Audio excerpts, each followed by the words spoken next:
In my world, there are two types of climates that you are affected by.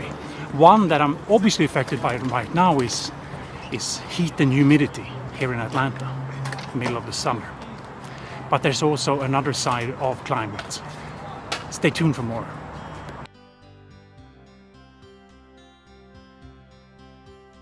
Hey, my name is Johan Mailav. I'm the founder and CEO of Lean Dimensions International. I'm out walking here on the Beltline in Atlanta, the East Beltline. It's different than the West. There are two different ones. So the East one has a little bit more hip stuff going on. So when you do that and you go between a calm one and the other one is more hectic, like this one, if people are flying by like that, I come to think about climate. And that there are, I would say, two types of climate. So talk about simplifying, but here's what I mean. There's one logical, practical climate that you can feel. I'm warm, I'm sweating, it's hot, people are outside, you know, like, and then you feel the heat, the humidity, since I'm in Atlanta. It's very clear that there is a logical, practical climate. You can feel that when you're working too. You can work in an area where it's really hot and humid and you have to wear sometimes gowns because of the industry you're in, etc. Makes it even warmer. And what I'm taught is that if you lose 4% of your body fluids, you halve your physical performance. So it's obviously very important to hydrate and so on. And we have countermeasures for that. So we do know what to do to cool down, to stay cool, to drink and stuff. And still people malfunction in that a little bit and can be very serious. People can die from it. But then you have the emotional climate as well. And the emotional climate is trickier because you can't see it.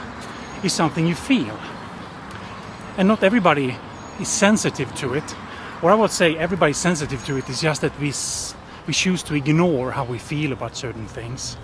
And sometimes we think that if something is hard or if people are acting against you in a way you don't like, they might be because they should be like that. Some managers think that they need to be tough and then tell people off and be a little bit aggressive because that's how you lead, because people don't listen otherwise and so on. And it might be more of a reflection of them than the people they work with.